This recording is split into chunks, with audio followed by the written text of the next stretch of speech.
Hey, welcome. Hey, we're just going to do a quick tour of Gabor's studio. So here we are at the front door.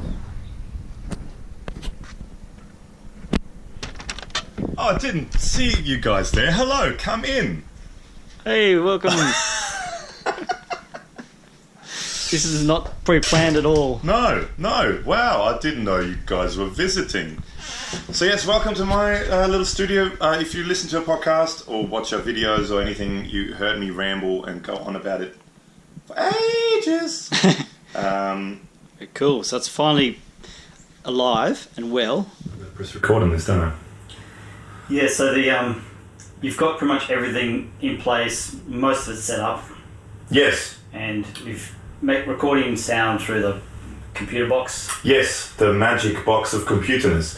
Okay, well, so basically, come in. Okay, so it's one room. There's not much else to it, but basically you have a general sitting area over here. So if you've seen the last few videos that I did from here, there's a camera. And then I built this little thing here out of a lid of a box, and I put some legs on it, and there's a little stand with the GoPro camera holder, which is the one that Alex is using right now. That's where the pedals go, and then there's lights and stuff. And this is it. And this is the infamous that I've been talking about for probably a year now. Should we check out the pedal drawer setup? Pedal drawer setup. So I've got the two rack units, and in here basically are the not yet hooked up pedals. So this is, for example, the modulation drawer. Then we have the overdrive drawer. Oh, distortion drawer. Very cool. Then we have the overdrive drawer. None of them are hooked up yet because I'm sort of dreading to hook it all up. Then we have, down at the bottom here, we have the sort of synthy drawer, which will need other things in it soon as well, which I may have to have two drawers for synthy stuff. You might need to because you can't fit cables in. No, well that's it. Yeah, well that's it. That is a bit of a squish, but it's all just placed in there for now. But anyway, so there's all these drawers, and then ultimately what will happen is there's a tuner as well, which you can access through patch bay port 47 at any time. 47, fantastic. 47, fantastic. Good to know. So I've got this, which still has the stickers from when I used to use it on my pedal board. It's the One Control Crocodile Tail Loop. It's a 10 loop switcher. And so what the idea of this is now, this will all come off. So each of these drawers will be connected to a loop. So if for example, let's say it says Mobius here, just for the sake of this, I click this, and this drawer will be activated. And then I can say, okay, I want to use the Mobius, or no, I want to use the worm tone. Or that's the on switch. And then I can turn it on and off. Yeah. And can have any sort of combination of them. So that's going to be the idea eventually. Or I also have a non-related drawer, which is the Chaos Pad, and I've got a torpedo cab in there, which I'm going to muck around with running things like synthesizers through virtual speaker cabs. Yeah, cool. Hey, did I tell you I mixed a band recently, and the vocalist had just a mic through a Chaos Pad straight into the... Yeah, you did, yeah. It was a bit crunchy and weird, but... to get the gains right is tricky on those things. I don't think he did. Yeah, it's a bit interesting to do it. I use it in a send. Sure. But for my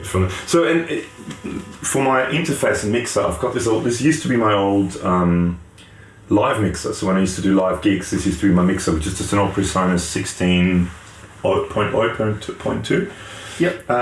And that's just hooked up. So that's my interface. Because the thing I want here, because I've got kids and stuff that play piano and things like that, I don't want to have to turn a computer on to be able to play any of these things.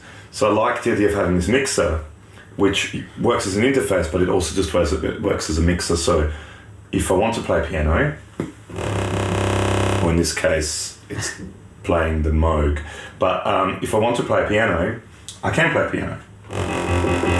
There's piano Moog. See, there you go, because it's the MIDI's running that. So if I want to play any of the instruments without having a computer turn on and without having Logic running, I can. Yeah, that's great. Just to play something or try something out. So that was the idea behind having a mixer rather than a rack mount thing. Cool. So that's that, yeah. And then I've got, this is relatively new, the drum brute. So this is the Arturia section. Drum brute, the new analog drums synthesizer. Yes. Has many, many pretty coloured lights. Just the lights are cool. This, when you come in here when it's sort of late afternoon, and if you haven't got lights on, and it's a bit dark and you come in, it just looks cool. Just for that, that's the only reason I bought it. The Mini Brute, which I'm thinking of trading for a Mini Brute 2 at some stage. Yep. Because it's got the patch bay thing, which I like the idea of. And then over there is my old Roland MC505, which was my first synth kind of thing that I bought. And it was a sequencer, and I used it for songwriting, to sequence things. And I used it live. I had it on a stand next to me. I play guitar, and I turned things on and off on that. Yep. And then I've got the Complete Control, which kind of runs everything partially. That kind of marries up to the machine, yeah? That marries up to the machine, and then it all goes into this, which is just a cheap MIDI expander. But what it helps me do is so the Yamaha digital piano and the Complete Control can play any of the instruments via MIDI. So like it did here, at the moment this is actually playing the Mother 32. And with just switching things on the patch bay, it can be so if I was to switch this, I'm not going to do it now, but if I was to switch the patch bay over to the Mini Brute, it's actually also at the moment playing the Mini Brute. So if you look at the lights, there's actually signal coming in. It also goes in there. So This can play from sitting there. You can play this, but you can also play the Mini Brute. You can play the Moog. You can play the Roland, and you can actually control machine from this as well. But I can do all of that from the Complete Control as well. So this is I work a lot with a girl, and we write stuff together, a sort of songwriting partner, and she usually sits there and I sit there, and she can control everything from here, but I can also control everything from there. Yeah, cool. And then that's sort of the latest acquisitions here, the Mother 32 and a DFAM, which I'm quite excited about having. Very cool. Semi-modular. One of the other things I really like about having a studio, which is when you have kids, it's one of those things. My record player, which now has a dust thing on it, but I've got to hook up my record player again and hook it up to nice speakers and have it, play some records. Oh, that's fun. It's something I haven't done for a while. And then over here is my this is sort of amp section, which hopefully will have heaps more amps at some stage soon. But here's my yet again not working Hughes and Kettner Tubemeister Deluxe 20, which I really like when it works, but in the year and a bit I've had it, this is the third time now it broke. Absolutely, I think, essential kit for me. Torpedo, 2 Notes Torpedo Live, excellent thing. Which actually I've got so there's a bunch of, which will eventually be covered as well, but there's a bunch of cables running there. One of them is a USB cable, so I can actually control it from my computer as well. For me, the idea with this was I don't want to plug and unplug things, or if anything, only the patch bay. So I've got my patch bay, which things are hooked up in a way that makes sense to me. So I want to be able to patch things and everything works, everything can run. So this is, for example, let's check this my out. old Boss delay. This is pretty cool. That's hooked up to one of the patch things, so I can patch it in at any time. The torpedo's patched in. At the moment, the amp is running through the torpedo. This one, my Fender Hot Rod DeVille. Very cool. Yeah, so it's all ready to go, basically. And there's all the guitars, which you can't see in the videos. Let's check out guitars in your pedal shelves. Guitar pedal, okay. All right, so let's quickly run through it. So that's my old, was my first Jazzmaster, That's my Elvis Costello Jazzmaster. It's pretty cool. I put Mastery Bridge and Trem on it because they are excellent. People can whinge about them being expensive, but they are really, really good. With Mick Brearley pickups in it. Great Australian pickup maker. They're sort of custom-made pickups for me. Then the Harmony Stratotone H44. I think it's an H44. Okay. It's from 1952. Was made in 1952, that one, so that's old. And was actually probably one of the original, the very first neck-through guitar. Oh, right. Because it's one piece, it doesn't have a truss rod in it, which is why, but they're like fat as, and it's one piece that goes through it and then they just glued 2 bits on it. So that was, production-wise, one of the first actual neck-through guitars. Then my 1964 Jaguar, which is unfortunately repainted. Very pretty. But again, I've just upgraded Mastery Bridge and Trem. This is, I think, 1966 Melody Maker. Mm-hmm. And then which I think is excellent, Squire J. Maskis. But it's funny, I just, one of my guitar students bought one of the current models, and it's different. Okay. This is when he first brought them out, I think, sorry student of mine, but I think these are better. They feel different. And actually the scratch plate is a different gold. Yeah, okay, right. To change a few things. But again, with this, I put the Mastery Bridge on it, and I put the Trem that was originally on the Elvis Costello on this one, which has a stay trem thing in it, so this stays. Because that's one of the stupid things in the old Fenders. Then I've got this, which is a Paul Gilbert Fireman. I really like that guitar. I love that guitar. It's so cool. It's my favourite Strat style guitar I own. Nice. I don't like Strats, but I like that. Then this is a 1956, I think. Silvertone. Oh, I'm going to get it wrong. It's a Silvertone 1428 or so. It's some number like that. But from 1956. I just changed the machine heads, but everything else is pretty much original. Great. Those the Almond pickups, they're fantastic. Such a groovy guitar. Really cool guitar. And then this is one of the Japanese Mosrites. Well, technically copies, yet not copies. Because it's a funny, just a side story with Mosrite. So Mosrite, the guy Sammy Mosley or Sammy Mosley or whatever his name is, because Mosrite is 2 names. It's the guy Mosley and it's like Arkwright or Cartwright or something like that. The guy financed him, and it's the 2 names put together, Mosrite. But anyway, he only went for I don't know how many years, not many years, maybe like 10 years or something, building actual Mosrite guitars that he hand built, and then his patent ran out, and then a Japanese company actually ended up buying the patent.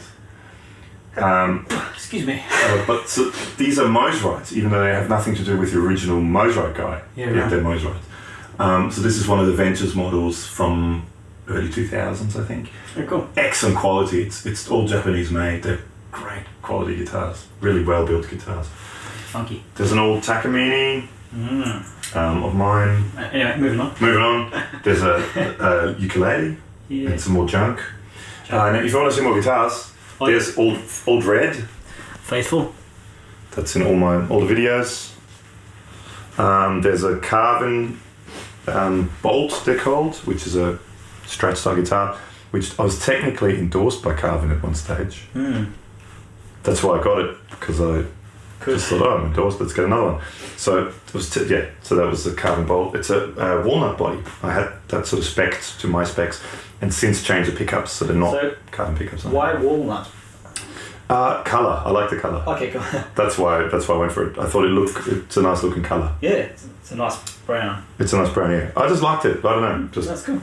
And then it's not all the guitars, but there's a few more. So this is my Patrick Eggle, which I absolutely love this guitar.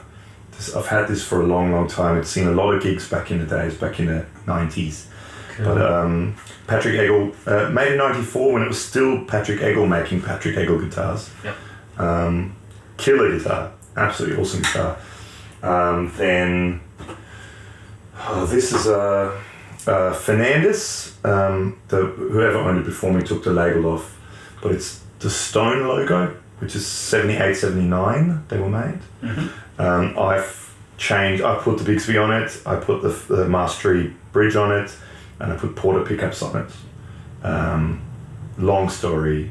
It was something that was meant to be something simple that ended up in me putting quite an expensive Mastery bridge and a tram on it, but it's really good now. Another Fernandez Stone logo, so that's what it should look like, the logo. That's what's called the Stone logo. Show that. That's the Stone logo. So it's made in 78 or 79, that sort of that era. That's one of the Strat style ones. This one I've changed the pickups there. Fender Custom Shop 69 Abigail Ibarra, which they're getting quite pricey now because she's retired or died, or both. And it's got some of the wiring is a bit. It's got funny things that I've done that a guy did for me. This is another guitar you see quite often, probably in the videos, or used to, not so much anymore. Not for a while, no. That's my 1981 Ibanez AS100, best 335 I've ever played. Sorry, Gibson, but. I haven't played a Gibson, and I've played a couple of vintage ones. Although I just played at the music shop where I teach you in Noosa, they have a 64 335, I think. Oh, cool. But it's $11,000. Yeah. But that one I liked maybe better than that. But other than that, that's killer. And this is just to have a bass. There's a P bass, Maple Greco, which is the same as Fernandez. Fernandez, Greco, Tokai, all same. So these were all made in at Fujigen factory in Japan. Yeah, do you know how old this is? This is 78 as well, 78, 79, same year. Yeah, that's cool. And that was their top model because it had the anodized guard. Oh, the guard's original? Yeah, that's all original. There was I actually took it off because it annoyed me. There was a thumb rest there, which was original too. But I took it off, the thumb rest, because I didn't like it. But it's all original, yeah, except for the strings. But they're only 10 years old. They're quite well. They're Elixir strings, and they're quite old because I don't use it that often. It's just for recording. Yeah, that's that. And then, is there anything else that's exciting? This is a quickly go over your little Rangemaster kind of thing copy. There's which some people aren't very happy with him, but that's Nick Bello from Amplification Devices, who. I knew him when he was a school kid and used to come in and get guitar lessons in the music shop at Noosa where I used to work. And then I actually bought this online because I wanted a Rangemaster. And when I got it, it said on the back, hand-built by Nick Bello. And I went, I know Nick Bello. And then I found out about Midnight Amplification that it's him, that this guy I knew from, who was this little surfy school kid. Yeah, he used to come in Noosa. Anyway, one of the most important kits in any studio. Moving on. Is a pod, 96 pod.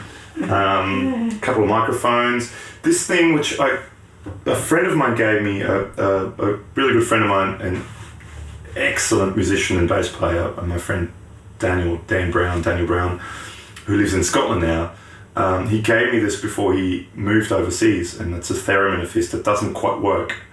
And I'm yet to fix it, but I just like looking at it. But our friend Aaron Giffen, yes, who from Sleepwalk Amps, he said he's gonna try. I asked him if he's ever had any experience with theremins, and he said once at a party, and he was very drunk. But he said he's gonna have a look at it and see if he can fix it, because it'd be cool to have a theremin. That's cool.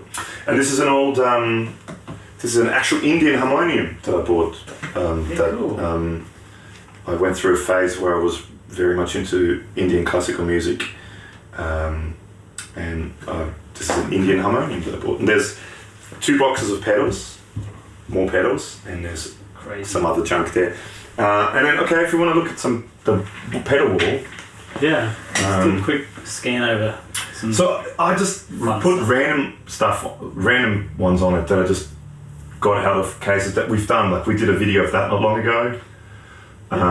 Then that's the whole Clon series, which Anna Sounds.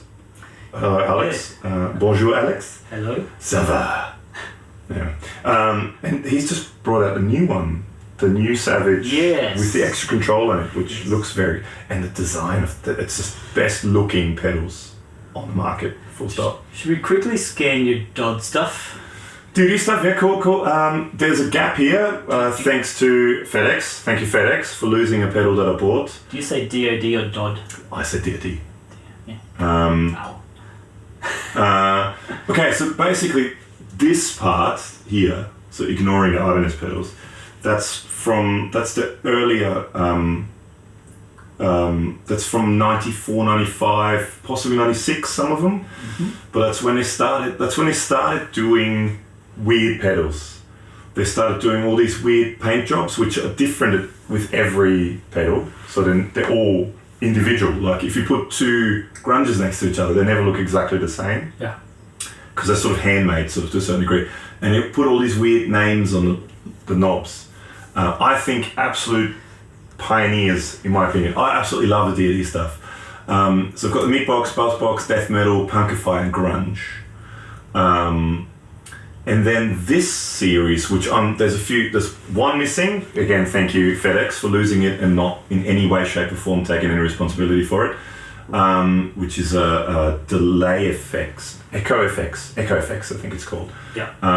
But so there's a milk box, the gonculator, the supersonic stereo flanger, and the ice box. I've got a integrated tube even harmonics pedal. Ooh. Which is just rolls off the tongue, that name.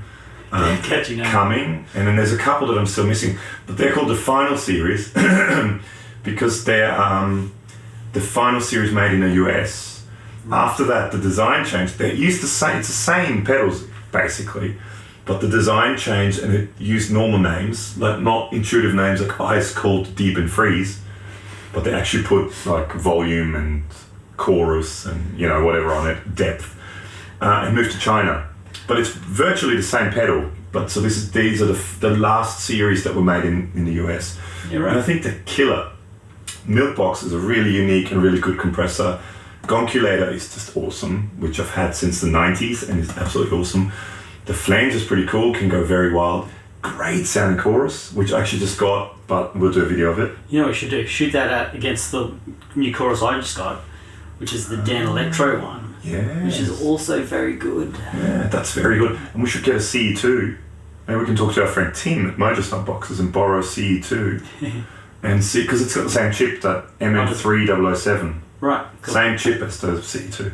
Gotcha. Yeah, and I've got my the Marshall ones, the Drive Master, Blues Breaker, Shredmaster. The Governor is in the drawer. I think you would have seen that. And then I just sort of randomly put some other ones there. There's some more. Hang on, if I fit through. There's some more. I just put some all pedals there. There's a Keeley modded Ibanez 89, the AF9, great, really good envelope filter. The Boss percussion synthesizer, which we did a video of. Awesome. Which is awesome. And then I've got an old harmonist, which is I think I bought in the mid-90s as well. There was a Craft Vibrato, and then everyone needs the digital metalizer. Nothing better than a digital distortion with chorus. That screams. That just screams awesomeness. And then my 3 orange pedals, the DS1, DS2, and the DF2. And turbo distortion, it's just a good distortion pedal. And that actually, we should do a video of the super feedbacker with the freak out and the freeze. I think that's what a freak out and a freeze are next to each other too, because they're sort of all similar sort of thing. Because that one, you hold it in and it sustains a note. Yeah, cool. Okay. I haven't tried that one yet. So that's one we should do. And then over here, I've got my old Octave multiplexer, which is a video of that coming out shortly. Yes. Double muffle, which we just did. We haven't done that one yet. It's the Love Pedal Redhead. I don't know why I used put that one there, but it's just a random one to put there. These ones we just did recently, the 2 Anarchy Audio ones, and the Mammoth Machine Cobra Commander. Another just awesome Australian company, awesome Belgian company. Then there's my Duff. Oh, that's the Beer Nuts one. I've got one that has playing cards in it as well. Okay. There's which also boards in the late 90s, the Rode NT1, Chaos Pad and Chaosilator, a couple of ZVX pedals up here, Fuzz Factory, which I'm getting a Silicon Fuzz Factory as well now. Oh, cool. The Lunchbox. Which one is that one?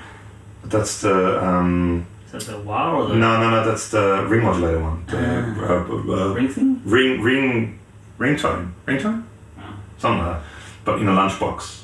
delicious. Delicious lunch with peas and corn up there. And it's one of one, look. Oh, cool. With a bit of hair on it too. Excellent. And a box of metal, the US Vexter series, and a Super Duper 2-in-1. Super duper 2-in-1. Then what else is there? Oh, and my old Dr. Sample, Nice. which I actually used live a little bit. Did you? Yeah. And then up there, there's just a couple more while we're at it. Zoom 505, best pedal ever. I just got those two and they're really cool. I always wanted them just because they're odd shapes. The Route 66 and the Jekyll and Hyde. We're going to do a video on them too. One of our most viewed videos, the Sitar Swami. Wonder why. Interesting. Reverse delay, just the old. There's one more of the hippie series I haven't got, which is a back talk, which I'll get eventually. Oh, don't you have that? The back talk I don't have. Oh, not the back talk. I've got the back talk. Sorry, the what is it called? The talk box. Yeah. Not back talk. It's something like that too. Huh. The tie-dye looking one. Then an old vintage Rat, and then actually, have we done the Rat?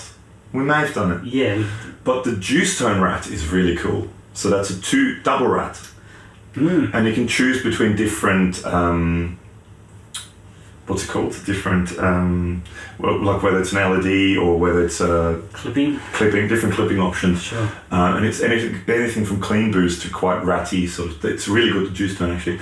And then up there, two more of what I consider to be some of the best pedals ever made, the 964 button series, which eventually will do the series because we've got all 5 of them. Yes. We've got You've got the red one now. the red one's there. Yeah, that's right. I've got which is the amp one, and I've got the modulation one, and the delay one is in there, and the filter one is in there too, and you've got the distortion one. The distortion one. So we'll do that as well. That bought off a crackhead. Well, there you go. Well, who else? And this is my little IKEA hang up leads thing. Excellent. Nice. And that's it. That's pretty much it. That's my little studio. So this is where, when I do videos, this is where I do it. And today, just then, we did a podcast. We sure did. And We should. yeah. And there's a few more guitars in the cases and stuff, and there's a few more guitars inside the house, and but yeah, that's pretty much it. There's this guitar.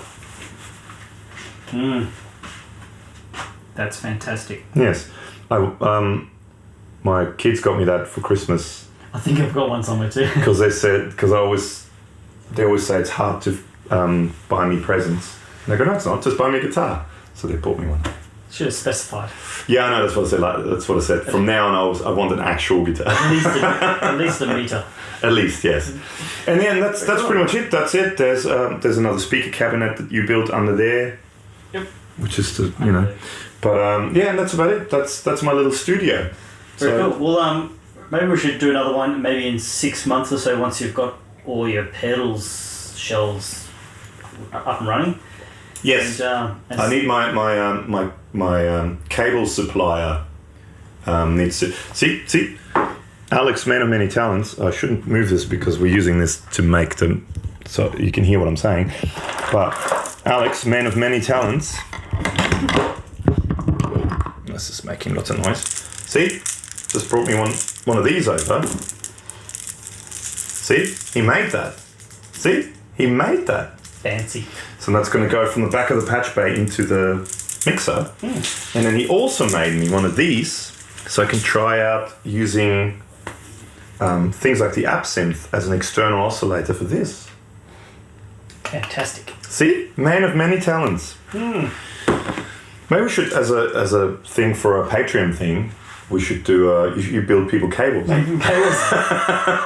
Because as a studio warming, I made him this cable. Pink cable, that's right. I thought it was being hilarious, but you actually quite like it.